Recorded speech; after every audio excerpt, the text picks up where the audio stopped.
नमस्कार, माउन्टेन समाचारमा स्वागत छ। म सचिता बुढाथोकी। नमस्कार, म सिमरन गौतम। सुरुमा अहिलेसम्मका मुख्य समाचार। नेपालीहरूको महान पर्व विजया दशमीको पहिलो दिन आज घट स्थापना। घर घरमा जमरा तथा घटको स्थापना गरेर मनाइँदै घट स्थापनाको उत्तम साइत 11:46 नेकपा माओवादी केन्द्रले मन्त्रीको नाम टुङ्गो लगायो। देवेन्द्र पौडेल, शशि श्रेष्ठ, महेश्वर गहतराज मन्त्री तथा बोधमाया यादव राज्य मन्त्री। एमसीसी सम्झौता सबैको सहमतिमा मात्र अघि बढाउने परराष्ट्र मन्त्री डाक्टर नारायण खड्काको प्रतिबद्धता। परराष्ट्र मामिलामा सबै दलको समान दृष्टिकोण हुनुपर्नेमा जोड। सम्बन्ध सुधारका लागि नेपाली काङ्ग्रेसको प्रतिनिधि मण्डल बिहिबार भारत जाँदै। सहमहामन्त्री प्रकाश शरण महतको नेतृत्वमा 3 सदस्यीय टोली दिल्ली जाने। एमालेको बहिष्कारका बीच लुम्बिनी प्रदेश सरकारबाट प्रतिस्थापन विधेयकबाट बजेट प्रस्तुत। झण्डै 41 अर्ब रुपियाँको बजेटमा चालु खर्चतर्फ 13 अर्ब 64 करोडको व्यवस्था। राष्ट्रसङ्घीय मौसम विज्ञान सम्बन्धी एजेन्सीबाट जलवायुका तथ्याङ्क सङ्कलन क्षमता बढाउन आग्रह। विश्वमा खानेपानी तथा पानीजन्य सङ्कट उत्पन्न हुन सक्ने चेतावनी।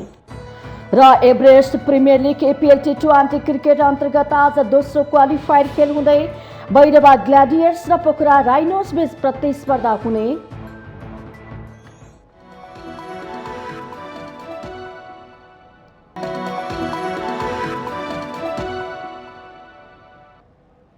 अब समाचार विस्तारमा। नेपालीहरूको महान पर्व विजया दशमीको पहिलो दिन घट स्थापना आज। घर घरमा जमरा राख्ने तथा घटको स्थापना गरेर मनाइँदैछ। प्रत्येक वर्ष आश्विन शुक्ल प्रतिपदादेखि सुरु हुने नेपालीको चाड दशैं घर घरमा जमरा भित्राएसँगै सुरु हुने गर्छ। सुख, समृद्धि र ऐश्वर्यको प्रतीक मानिने कलश स्थापना गर्ने दिन नवरात्रको पहिलो दिन अर्थात् घट स्थापना पनि हो। आज स्थापना गरिएको पूर्ण कलशको जलसले अभिषेक गरी विजया दशमीका दिनमा दुर्गा देवीको प्रसाद ग्रहण गरिन्छ। घर शुद्ध भएपछि मात्र देवीको आगमन हुने मान्यतासँगै आज बिहानैबाट नुहाएर घर सफा गरेर गाईको गोबरले लेपपोत गरी शुद्ध बनाएर सजाउने गरिन्छ। यो प्रक्रिया पश्चात नवरात्रि सुरु भएको मानिन्छ। घट स्थापनाको दिन विशेष विधिसँगै जौ, गहुँ र मकैलाई माटोमा छरिन्छ र टीकाको साइडमा फूलको रूपमा प्रयोग गरिन्छ। घट स्थापनाको उपलक्ष्यमा काठमाडौँको हनुमान ढोका दरबारमा रहेको 10 एकरमा वैदिक विधिपूर्वक जमरा राखे महाकाली, महालक्ष्मी, महासरस्वती लगायत नवदुर्गा र अन्य शक्तिपीठहरूमा नवरात्रिको पूजा आरम्भ हुन्छ। आज बिहान 11:46 को समयमा जमरा राख्ने उत्तम साइत रहेको छ।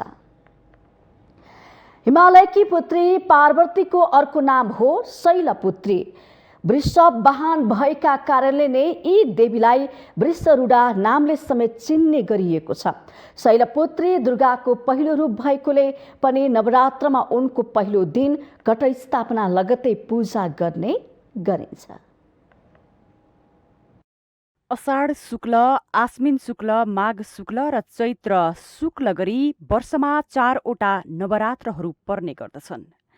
यी 4 नवरात्रहरूमा अषाढ शुक्ल र माघ शुक्ल पक्षका तिथिहरूलाई गुप्त नवरात्र भनिन्छ। यी नवरात्र साधकहरूका लागि उपयोगी मानिन्छन्। चैत्र शुक्ल र आश्विन शुक्ल पक्षमा आम मानिसहरूले नवशक्तिको आराधना गर्ने गर्छन्। तीमध्ये शारदीय नवरात्रको पहिलो दिन शैलपुत्रीको पूजा गरिन्छ। देवी दुर्गा माताको 9 रूप मध्ये पहिलो रूप हो शैलपुत्री। मार्कण्डेय पुराणका अनुसार पर्वतराज हिमालयकी पुत्रीको रूपमा उत्पन्न भएकी हुनाले शैलपुत्री नाम रहन गएको हो। एक कथाका अनुसार दक्ष प्रजापतिले ठूलो यज्ञ गरेका थिए। त्यस यज्ञमा सबै देवताहरूलाई निमन्त्रण गरिएको थियो, तर दक्ष प्रजापतिले भगवान शङ्कर र सतीदेवीलाई निमन्त्रण गरेका थिएनन्। बुबा दक्ष प्रजापतिले ठूलो यज्ञ गरेको तर आफूलाई बेवास्ता गरी निमन्त्रणा नगरेको भन्दै सतीदेवीले श्री महादेवलाई वृत्तान्त सुनाइन्। श्री महादेवले निमन्त्रणा नगरेका कारण त्यस यज्ञमा जान ठिक हुन्न भनी सतीदेवीलाई सम्झाए। तर सतीदेवीले यज्ञमा आमा तथा बहिनीहरूसँग भेटघाट गर्ने र यज्ञमा सहभागिता जनाउने भन्दै श्री महादेवको अनुमति लिएर यज्ञमा गइन्। आफ्नो बुबाले गरेको महान यज्ञमा पुग्दा सतीदेवीलाई दुर्व्यवहार गरियो र महादेवलाई पनि नाना तरहले गाली गरियो। आफ्ना स्वामीलाई बुबा दक्ष प्रजापतिले गरेको अपमान सहन नसकी सतीदेवीले आफ्नो शरीर यज्ञमा बलिरहेको अग्निमा हाम फालेर देह त्याग गरिन्। यस प्रकारको दुःखद घटना श्री महादेवले सुनि क्रुद्ध भएपछि आफ्नो गणहरूलाई यज्ञस्थलमा पठाएर दक्ष प्रजापतिको यज्ञ पूर्णतया ध्वस्त पारिदिए र सतीदेवीले अग्निद्वारा देह त्यागी अघिल्लो जन्ममा शैल्यराज हिमालय पुत्रीको नाममा जन्म लिए शैल्यपुत्री नामले विख्यात भइन्। श्रद्धा भक्तिले गरिएको सबै प्रकारको पूजा, फलफूल, पकवान्न एवं पुष्पहरू उनका लागि प्रिय छन्। दाहिने हातमा त्रिशूल र बायाँ हातमा कमलको फूल सुशोभित शैल्यपुत्रीको गाईको घिउबाट बनाइएका परिकार चढाएर पूजा आराधना गरेमा लामो आयु हुने, दीर्घरोगबाट बच्न सकिने र आरोग्य प्राप्त हुने धर्मशास्त्रमा उल्लेख छ। शैल्यपुत्रीलाई वैज्ञानिक दृष्टिले सम्पूर्ण शक्तिको सम्भावनाको रूपमा पनि लिने गरिन्छ।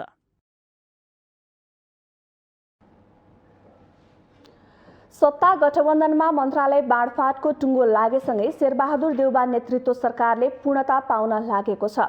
3 महिना पुग्न लाग्दा पनि मन्त्री परिषदले पूर्णता नपाएकै कारण चौतर्फी आलोचना खेपेका देउबाले थुप्रै जोड घटाउपछि मन्त्री परिषदलाई पूर्णाकार दिन लाग्नु भएको त छ, तर पनि प्रतिपक्षीको निरन्तरको संसद अवरोध र गठबन्धनमै आबद्ध दलहरूको आकांक्षा पूरा गर्न नसक्दा देउबालाई यो सरकार पूर्णकालसम्म चुकाइराख्न कठिन देखिन्छ। सत्ता गठबन्धनमा मन्त्रालय बाँडफाँडको अन्तिम रस्साकसीपछि देउवा सरकार गठन भएको झण्डै 3 महिनामा यसले पूर्णता पाउने भएको छ। गठबन्धनमा रहेका दलहरूबीच मालदार मन्त्रालय तानातान, मन्त्री हुन चाहनेहरूको लामो सूची अनि सरकार आफैले ल्याएको दल विभाजन सम्बन्धी अध्यादेशको तरबारको भएको सङ्कट टारेर सरकार विस्तारको तयारी त थालिएको छ, तर पनि प्रधानमन्त्री शेरबहादुर देउवालाई गठबन्धन सरकार पूर्णकालसम्म चलाउनु फलामको चिउरा चपाए सरह हुने प्रतिपक्षी एमालेको भनाइ छ। गठबन्धनको कुनै सैद्धान्तिक, वैचारिक, राजनीतिक जग छैन। यो गठबन्धनको कुनै उद्देश्य र लक्ष्य पनि छैन। यो गठबन्धन केवल सत्ताको, मन्त्रीको लेनदेनका निम्ति र अहिले तत्काल आफ्ना खास निहित उद्देश्यलाई रक्षा गर्नको लागि सत्ताको आड लिने कुरा मात्रै सीमित छ। त्यसकारणले म यो गठबन्धनको नेतृत्वमा कुनै यो पहिलो कुरा यो टिक्न सक्ने यसको आधार नै छैन। यो लेनदेनमा सीमित छ। लेनदेनमा कुरा नमिल्दाको दिन यो समाप्त हुन्छ। प्रतिनिधि सभा विघटन गर्ने तत्कालीन प्रधानमन्त्री केपी शर्मा ओलीको 2 पटकको प्रयास सर्वोच्च अदालतले विफल पारिदिएपछि देउवा सरकारमा नियुक्ति हुनुभएको थियो। तत्कालीन नेकपालाई 5 वर्ष सरकार चलाउन भनेर जनताले भोट हालेका थिए, तर स्वार्थको टकरावले पुष्पकमल दाहाल प्रचण्ड, माधव कुमार नेपाल, झलनाथ खनाल एकातिर अनि केपी शर्मा ओली अर्कैतिर भएपछि विकसित घटनाक्रमले देउवालाई 5औं पटक नेपालको प्रधानमन्त्री अवसर प्राप्त भयो। तर भिजन र मिसन बिनाको देखिने वर्तमान सत्ता गठबन्धनले आगामी चुनावसम्मै 5 दलीय गठबन्धनलाई निरन्तरता दिने भन्ने रटान चाहिँ लगाउन छाडेको छैन। यो अहिलेको जुन हाम्रो वाम लोकतान्त्रिक गठबन्धनको जुन सरकार छ नि, यो त आउने चुनावसम्मै हुन्छ होइन, र यो संसद पनि तपाईँको पुरा अवधि चल्छ र यो सरकारले पूर्णता प्राप्त गर्छ र आउने चुनाव पनि के छ भने वाम लोकतान्त्रिक गठबन्धनका माध्यमबाटै हामी चुनाव लड्ने मतलब हाम्रो खालको त्यो सहमति भएर समझदारी भएर नै यो सरकार गठन भएको हो। र अब सरकार गठन ढिलाइ भएको थियो, कानुनी कुरा, प्राविधिक कुराले ढिलाइ भएको थियो। अब मलाई लाग्छ दसैँ पनि सुरु भएको छ, दसैँको सङ्घारमै अब नयाँ सरकारको विस्तार हुँदैछ। गठबन्धनमा रहेका दलका नेताले यस्तो दाबी गरिरहँदा राजनीतिक विश्लेषक भने देउवा सरकारको अबको बाटो झन् कठिन रहेको बताउँछन्। सँगै सरकार निर्माण हुँदा कस्तो होला, निर्माण नहुँदाको सन्देश के हो भन्दै गर्दा यो बिचमा मलाई लागेको एउटा कुरा चाहिँ के हो भने अब मुलुक निर्वाचनमा जान्छ। मुलुकले निर्वाचन गराउँछ, आम निर्वाचन गर्ला, प्रदेश पनि निर्वाचन गर्ला र राजनीतिक दलका बिचमा कुरा मिल्यो भने स्थानीय निर्वाचन पनि होला। यो निर्वाचनको विकल्प छैन र निर्वाचनमा जानुको पनि विकल्प छैन। यो जुन खालको सरकार निर्माण हुन खोज्दैछ यसले पनि राजनीतिक रूपमा चाहिँ स्थायित्व दिँदैन। गठबन्धन सरकार चलाउन सहज छैन। प्रमुख प्रतिपक्षी दलले सरकारका हरेक कदममा प्रश्न उठाउँदै गठबन्धन कमजोर पार्न खोजिरहेको छ। सभामुख तटस्थ रहन नसकेको, दल विभाजन सम्बन्धी अध्यादेश जारी तथा फिर्ता लगायतका विषयलाई लिएर एमाले संसदमा विरोध गरिरहेको छ। देउवाले सत्तारोहण गरेदेखि नै नेपालको राजनीतिक सल्झिनुको साटो झन गाँठो कसिए जस्तो देखिन्छ। यस्तो अवस्थामा सरकार विस्तार भइहाले तापनि गठबन्धन सरकार पुरा समय टिक्न सक्ला या नसक्ला त्यो भने समयले नै देखाउनेछ। माउन्टेन टेलिभिजन एचडीका लागि बटुक राजगिरीको रिपोर्ट। नेकपा माओवादी केन्द्रबाट मन्त्री बन्नेहरूको नाम टुङ्गो लागेको छ। बुधबार पार्टी केन्द्रीय कार्यालय परेश डाँडामा बसेको माओवादीको स्थायी कमिटीको बैठकले 3 मन्त्री र 1 राज्य मन्त्रीको नाम टुङ्गो लगाएको हो।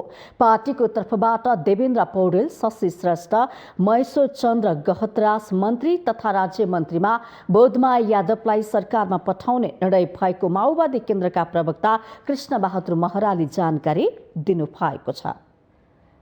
मन्त्रीहरूको हकमा हामीले 3 जना मन्त्रीमा चाहिँ देवेन्द्र पौडेल, सुन्नुहोस् है, देवेन्द्र पौडेल एकजना मन्त्री, मन्त्रालयमा पछि देवेन्द्र पौडेल मन्त्रीमा, अर्को एकजना मन्त्रीमा शशि श्रेष्ठ, अर्को एकजना मन्त्रीमा महेश्वरजङ गहतराज, अर्थात् यसरी 3टा मन्त्री र एउटा राज्य मन्त्रीमा बोधमाया यादव। माओवादीबाट यसअघि 2 जना मन्त्री नियुक्त भइसकेका छन्। सत्ता साझेदार दल बीच भएको सहमति अनुसार माओवादी केन्द्रको भागमा 5 मन्त्री र 1 राज्य मन्त्री परेको थियो, जसमध्ये पम्फा भूषालले ऊर्जा, जलस्रोत तथा सिँचाइ तथा जनार्दन शर्माले अर्थ मन्त्रालयको जिम्मेवारी पाइसक्नु भएको छ।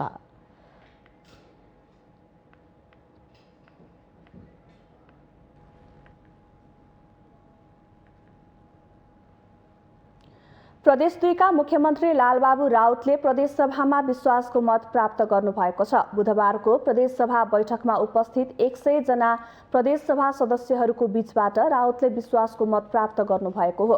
राउतको पक्षमा 77 र विपक्षमा 23 प्रदेशसभा सदस्यले मत दिएका छन्। मुख्यमन्त्री राउतले प्रदेशसभामा संविधानको धारा 188 को उपधारा 2 र प्रदेशसभाको कार्य सञ्चालन नियमावली 2075 को नियम 143 को उपनियम 4 बमोजिम प्रदेशसभामा विश्वासको मतको लागि पेश गरेको प्रस्तावमा मत विभाजन गर्दा राउतको पक्षमा 77 प्रदेश सांसदले मत दिएका थिए। प्रदेश 2 मा 104 जना प्रदेश सांसद छन्। जोसपाका 38, कांग्रेसका 19, माओवादी केन्द्रका 8, नेकपा एसको 13, नेपाल संघीय समाजवादी पार्टीका 1 र 1 जना स्वतन्त्र सांसदको सरकारलाई समर्थन छ। लोसपाका 16 जना मध्ये 15 जना, एमालेका 8 जना गरी 23 जना विपक्षमा मत दिएका थिए।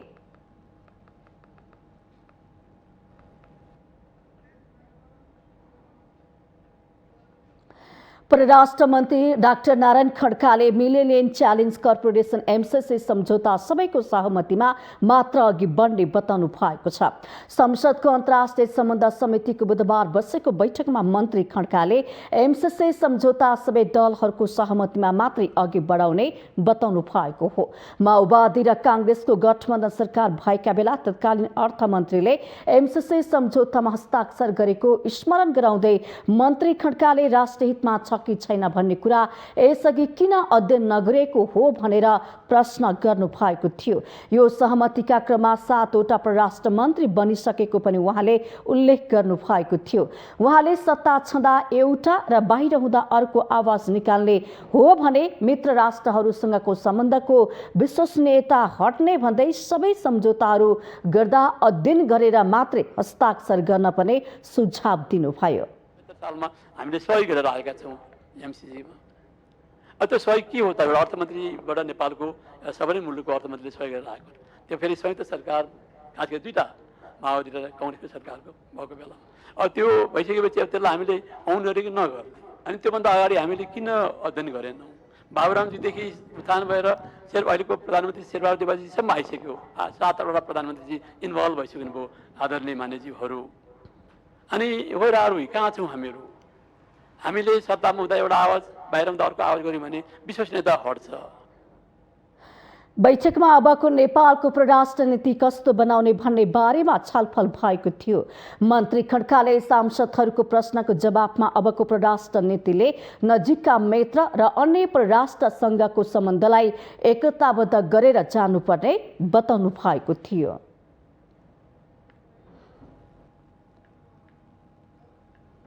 निजी क्षेत्रका 3 ठूला संगठनले अमेरिकी सहयोग परियोजना मिलेनियम च्यालेन्ज कर्पोरेसन एमसीसी सम्झौता संसदबाट अनुमोदन गर्न दलहरूलाई आग्रह गरेका छन्। नेपाल उद्योग वाणिज्य महासंघ, नेपाल उद्योग परिसंघ र नेपाल चेम्बर अफ कमर्सले बुधबार संयुक्त प्रेस विज्ञप्ति जारी गर्दै एमसीसी सम्झौता चाँडै पारित गरेर कार्यान्वयनमा लैजान माग गरेका हुन्। नेपालमा विद्युत प्रसारण लाइन र सडक पूर्वाधार निर्माणका लागि अमेरिकाले 55 अर्ब रुपैयाँ दिने गरी सन् 2017 को सेप्टेम्बर 14 मा नेपाल सरकार र मिलेनियम च्यालेन्ज कर्पोरेसन बीच सम्झौता भएको थियो। उक्त सम्झौता नेपालको संसदबाट अनुमोदन नहुँदा कार्यान्वयन सुरु हुन सकेको छैन। एमसीसी पारित गर्दा नेपाललाई आर्थिक लाभ हुने निजी क्षेत्रको दाबी छ। नेपालको विकासमा रणनीतिक महत्त्व राख्ने विद्युत प्रसारण लाइन र सडक मर्मत आयोजना समयमै निर्माण सम्पन्न गर्न सक्दा उच्च आर्थिक वृद्धिलाई सघाउ पुग्ने विज्ञप्तिमा जनाइएको छ।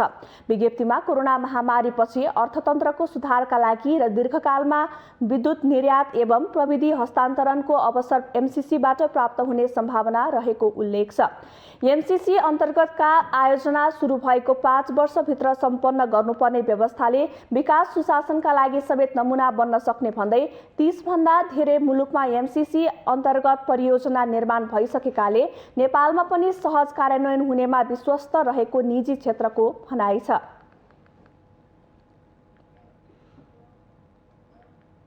माउन्टेन समाचारमा पालो भएको छ विश्रामको।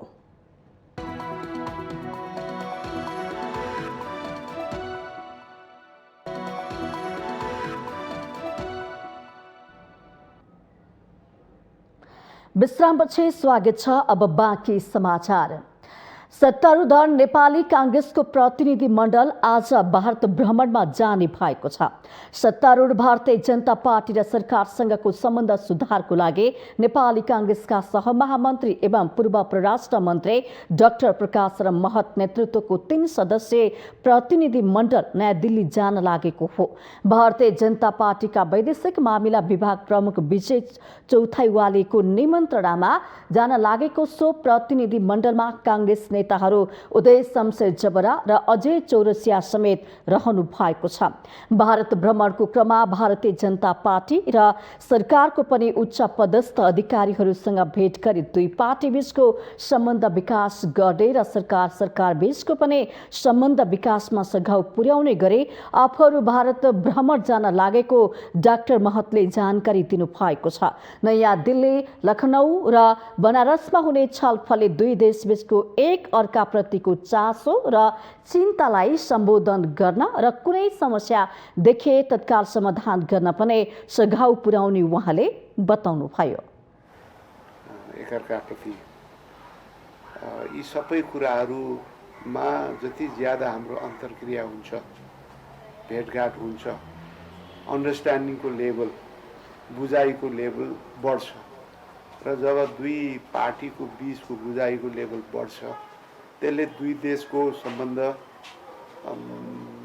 कुनै समस्या आयो भने पनि त्यसलाई समाधान गर्न सजिलो पर्छ र हाम्रो सम्बन्धलाई प्रगाढ बनाउन सम्भव हुन्छ।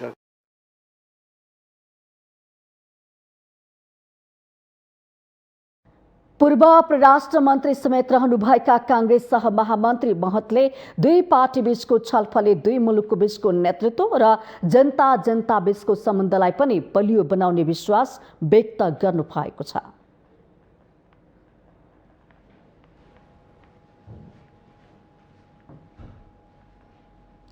नेपाली कांग्रेसका उपसभापति विजय कुमार गच्छदारले ललिता निवास जग्गा प्रकरणमा आफूले एक पैसा पनि हिनामिना नगरेको दाबी गर्नुभएको छ। बुधबार गृह जिल्ला सुनसरीको बर्जु गाउँपालिकामा आयोजित एक कार्यक्रममा बोल्दै उपसभापति गच्छदारले सो जग्गा प्रकरणमा एक पैसा मात्रै आफूले हिनामिना गरेको कसैले प्रमाणित गरे फाँसीमा झुन्डिन तयार रहेको चेतावनी समेत दिनुभयो।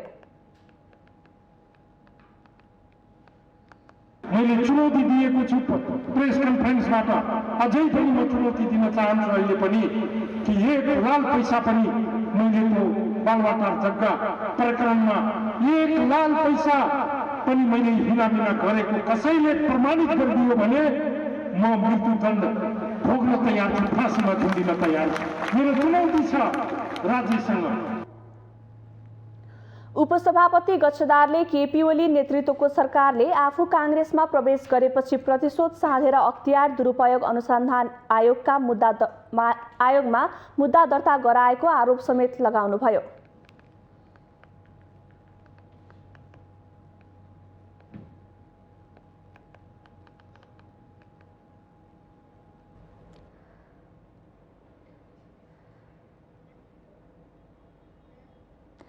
स्वास्थ्यको लागि 3वटा कुरा अनिवार्य मानिन्छ: उचित आहार, उचित विचार र अनुशासन।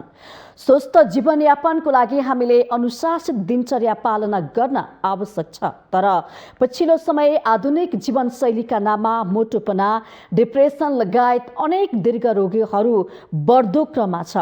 अहिलेको व्यस्त जीवनशैलीमा हामीले स्वास्थ्यको ख्याल कम मात्रै गर्ने गरेका छौँ। कस्तो हुनुपर्छ त स्वस्थ जीवनशैली?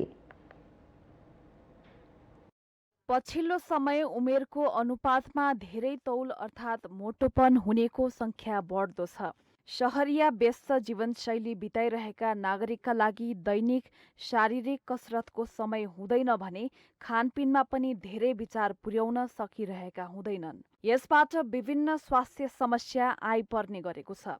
त्यसमध्ये मोटोपन सबैभन्दा धेरै चिन्ता र चासोको समस्या बनेको छ। भारतमा मात्र 3 करोड मानिस मोटोपनाको शिकार भइरहेको तथ्याङ्क छ। अमेरिकामा प्रत्येक 4 जना मध्ये 1 जना मोटोपनले पीडित छन्। बढी तौल हुनुलाई शरीर मापक सूचकको रूपमा लिने गरिन्छ। बडी मास इन्डेक्स बढी हुनुलाई मोटोपनाभित्र समावेश गरिन्छ।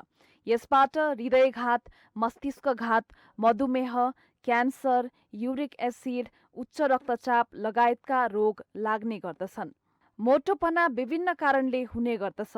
वंशानुगत, खानपिन नमिल्नु, हर्मोनजन्य एवं अन्य गलत जीवनशैलीका कारणले मोटोपन बढेको पाइन्छ। दैनिक जीवनमा खानपानमा नियन्त्रणका साथै शरीर अनुसार व्यायाम, कसरतले मोटोपनबाट छुटकारा पाउन सकिन्छ। मुख्य कुरा एउटा एक्सर्साइज हो, यानि कि व्यायाम। अर्को खाना हो। जो तपाईँले भात धेरै खानु भने, हामी त भात खान्छौँ नेपालीहरूलाई, भात दाल तरकारी भएपछि केही चाहिँदैन। तर भात भनेको चामल धेरै खायो भने त्यसले मोटोपन बढाउँछ। अथवा बियर, तपाईँ बियर धेरै खानुहुन्छ त्यसले मोटोपन बढाउँछ। भने चाहिँ यस्ता यस्ता कुरामा तपाईँले कन्ट्रोल गरेर आफ्नो एक्सर्साइज गर्ने शैलीलाई चाहिँ निरन्तर दिनुभयो र गेडागुडी भेजिटेबल्सहरू, तरकारीहरू, मासु पनि सीमित मात्रामा खाने, त्यसरी पानी पिउने, त्यसो गर्नुहुन्छ भने तपाईँको स्वास्थ्यलाई चाहिँ सकारात्मक प्रभाव पर्छ र तपाईँलाई मोटोपन घटाउन चाहिँ मद्दत हुन्छ। यसका साथसाथै कुन खानेकुरा शरीरका लागि आवश्यक छ, कति आवश्यक छ, यसबारे हामी गम्भीर छैनौँ। बरु मिठो मसिनो खाने बहाना सबैले खोजिरहेका हुन्छन्। यस्तो अस्तव्यस्त खानपान शैलीले रोगको शिकार बनिन्छ। यसर्थ खानपानमा अनुशासित हुनुपर्छ। चिल्लो चाप्लो, मसालेदार खानेकुरा, जङ्क फुड, हल्का पेय, फास्ट फुड, मैदाजन्य, प्याकेट बन्द खाना स्वास्थ्यका लागि हानिकारक हुन्छ। स्वस्थ जीवनशैलीको लागि दिनमा कति पटक खाने, के खाने भनेर खानपानको एक निर्धारित तालिका बनाउन आवश्यक रहेको पोषणविद मनसा ठाकुरको सुझाव छ। जति पनि यो प्रोटिन आउने खानेकुरा अथवा शाकाहारीले चाहिँ गेडागुडी, जति पनि भनौँ भटमास, केराउ, बदाम, बकुल्ला यस्तो गेडागुडी छ भने उसले चाहिँ एक्स्ट्रा मासु खानेको भन्दा 30 ग्राम बढी यस्तो गेडागुडी दिनमा खानुपर्छ। र मासु खानेले चाहिँ एक दिनमा जम्मा 70 देखि म्याक्सिमम 75 ग्राम भन्दा बढी खानु हुँदैन। तेल तरतरी निस्किने, बढी मात्रामा चिल्लो, बोसो, छाला यस्ता चिज भएको मासुहरू खायौँ भने चाहिँ यसले त्यो चिल्लोको लिमिटलाई क्रस गर्छ र जसले गर्दा हाम्रो शरीरलाई बेफाइदा गर्छ। नेपाली अन्नजातका खानेकुराहरूमा विशेषतः फलफुल एवं सप्तरङ्गी खानेकुरामा जोड दिनुपर्ने उहाँ बताउनुहुन्छ। पाँचै समूहको खानेकुरालाई अलिअलि मिसाएर सबै चिजको मिलाएर अथवा साधारण शब्दमा भन्ने हो भने सबै रङको खानेकुराहरू जस्तो कि हरियो सागको तरकारी, पहेँलो तरकारी हैन, सेतो हुन्छ, त्यसैले बैजनी रङको हुन्छ, भन्टा हुन्छ, अनि फलफुल पनि विभिन्न रङको। त्यसकारणले 7 सप्तरङ्गी खाना मिसाएर खायौँ भने त्यो हाम्रो दैनिक आवश्यक पर्ने भिटामिन र मिनरल स्वतः आफसे आफ पुग्छ। हामी व्यायाम, सामान्य कसरतले समेत हाम्रो दैनिकीमा कति फाइदा गर्छ भन्ने कुरालाई नकार्छौँ। दैनिक व्यायाम गर्नाले शरीरमा थप बोसो जम्मा हुन पाउँदैन। निश्चित सीमामा बाँधेर निश्चित समयमा उठ्ने, सुत्ने र सन्तुलित खानपानमा ध्यान दिनुपर्ने हुन्छ। साथै सोच चिन्तनले स्वास्थ्यमा पनि प्रभाव पार्छ। शरीर र सोच चिन्तन अभिन्न रूपमा जोडिएको हुन्छ।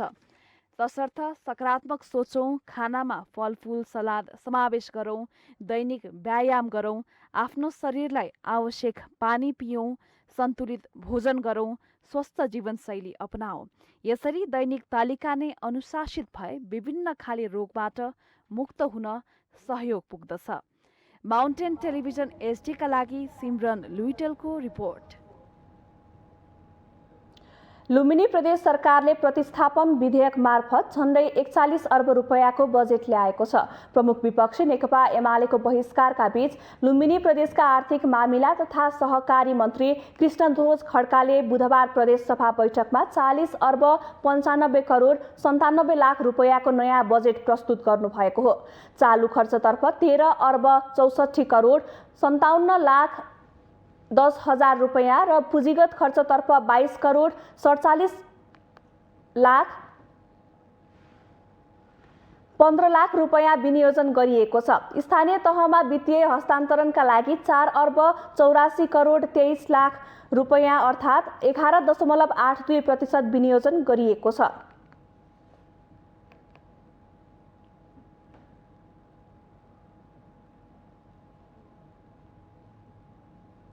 माउन्टेन समाचारमा पालो भएको छ विश्रामको।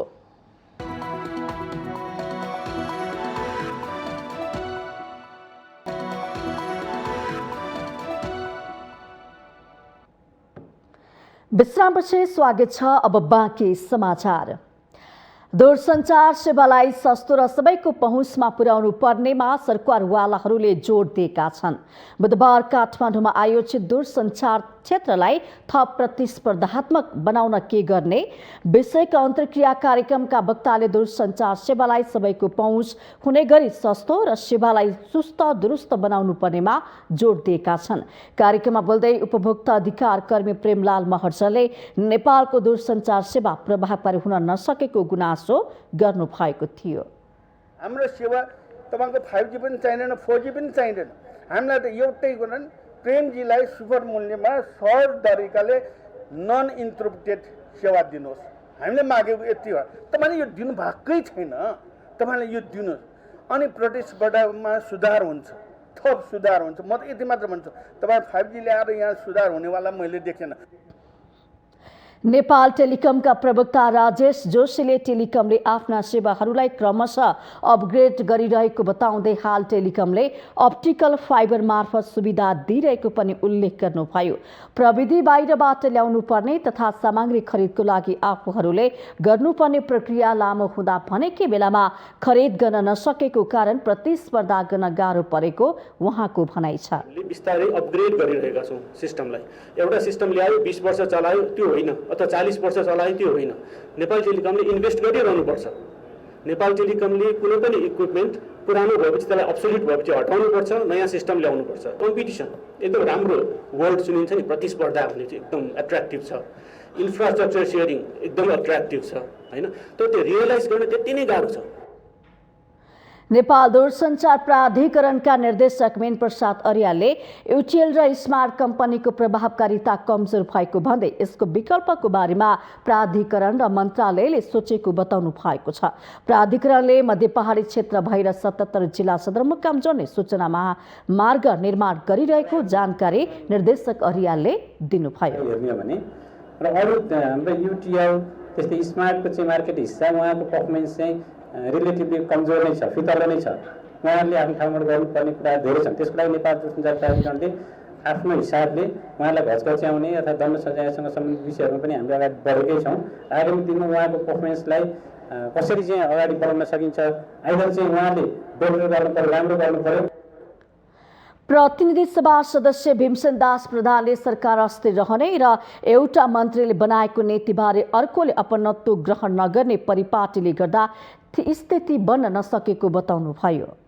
एउटा मन्त्रीले चलाइसकेको पोलिसीहरू अर्को मन्त्रीले त्यसलाई अपनत्व ग्रहण नगर्ने, एउटा सरकारले पोलिसीलाई अर्को सरकारलाई खातीमा राख्ने, त्यति हुँदा हुँदै पनि मलाई के लाग्छ र यो चाहिँ सञ्चार जगतमा चाहिँ अब विश्वको आयाम सँगसँगै हामी पनि वास्तवमा पाइला साझेदार बढेकै जस्तो मलाई अनुभव भएछ। आगामी दिनमा दूरसञ्चार नीति बनाउँदा सम्बन्धित विषयविज्ञको सहभागिता हुनुपर्नेमा उहाँले जोड दिनुभयो।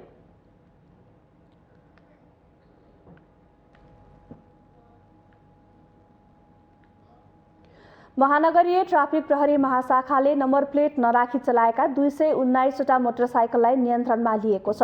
महाशाखाले चलाएको नम्बर प्लेट विरुद्धको कारबाही अभियानको क्रममा नम्बर प्लेट नलेखिएका 165वटा र अस्पष्ट नम्बर प्लेट भएका 54वटा मोटरसाइकल पक्राउ गरेको हो। ट्राफिक प्रहरीले ढाँचा अनुसार नम्बर प्लेट नलेखिएका, स्पष्ट नभएका, खुइलिएका, अनटेस्ट वा अस्थायी नम्बर प्लेट भएका, नम्बर प्लेटको टप बङ्गाएका वा नम्बर प्लेट ढाकिएका मोटरसाइकल विरुद्ध विशेष चेक जाँच अभियान सञ्चालन गरेको महाशाखाका प्रमुख प्रहरी वरिष्ठ उपरीक्षक जनक भट्टराईले बताउनु भएको छ। विशेष गरी नयाँ अनटेस्ट र स्पष्ट नदेखिने नम्बर प्लेट नलेखिएका मोटरसाइकलले दुर्घटना गर्दा गाडी नम्बर टिप्न प्रहरीलाई खबर गर्न समस्या हुने गरेको छ। त्यस्ता मोटरसाइकल फरार हुँदा पक्राउ गर्न र कारबाहीको दायरामा ल्याउन समेत समस्या हुने गरेको प्रमुख भट्टराईको भनाइ छ।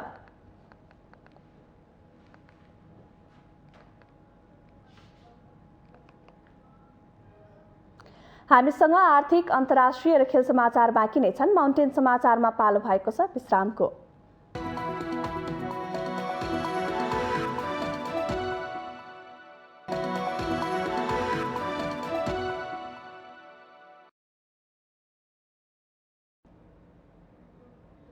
विश्रामपछि स्वागत छ। अब पालो आर्थिक समाचारको।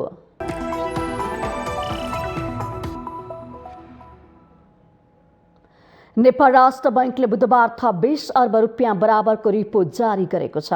पछिल्लो समय बजारमा लगानी योग्य रकमको अभाव तरलता देखिरहेको बेला थप समस्या पर्न नदिन बैंकले रिपो मार्फत छोटो अवधिको लागि बैंकहरूलाई सापटी दिएको हो। छोटो अवधिको ऋणका रूपमा 14 दिनका लागि थप 20 अर्ब रुपियाँ बजार पठाइएको बैंकले जनाएको छ। केही दिन अघि मात्रै राष्ट्र बैंकले तरलता व्यवस्थापनका लागि भन्दै 23 अर्ब रुपियाँ बजार पठाइसकेको छ। आवश्यक पर्ने क, ख र ग वर्गका बैंक तथा वित्तीय संस्थाहरूले यस रिपोको लागि माग गर्न सक्नेछन्। हाल बैंकिङ क्षेत्रमा 21 अर्ब रुपियाँ तरलता मौजात रहेको छ। माउन्टेन समाचारको अन्त्यमा अहिलेसम्मका मुख्य समाचार पुनः एकपटक।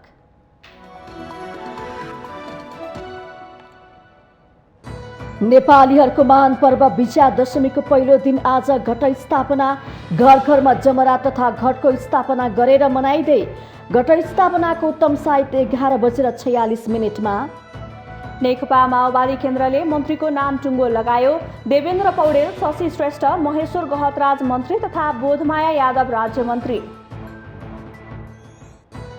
एमसीसी सम्झौता सबैको सहमतिमा मात्र अघि बढाउने परराष्ट्र मन्त्री डाक्टर नारायण खड्काको प्रतिबद्धता।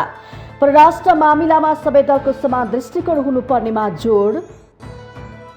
सम्बन्ध सुधारका लागि नेपाली काङ्ग्रेसको प्रतिनिधि मण्डल बिहिबार भारत जाँदै सहमहामन्त्री प्रकाश शरण महतको नेतृत्वमा 3 सदस्यीय टोली दिल्ली जाने। एमालेको बहिष्कारका बीच लुम्बिनी प्रदेश सरकारबाट प्रतिस्थापन विधेयकबाट बजेट प्रस्तुत। झण्डै 41 अर्ब रुपियाँको बजेटमा चालु खर्चतर्फ 13 अर्ब 64 करोडको व्यवस्था। राष्ट्रसङ्घीय मौसम विज्ञान सम्बन्धी एजेन्सीबाट जलवायुका तथ्याङ्क सङ्कलन क्षमता बढाउन आग्रह। विश्वमा खानेपानी तथा पानीजन्य सङ्कट उत्पन्न हुन सक्ने चेतावनी। र एभरेस्ट प्रिमियर लिग एपिएल टी20 क्रिकेट अन्तर्गत आज दोस्रो क्वालिफायर खेल हुँदै भैरवा ग्ल्याडियर्स र पोखरा राइनोस बीच प्रतिस्पर्धा हुने।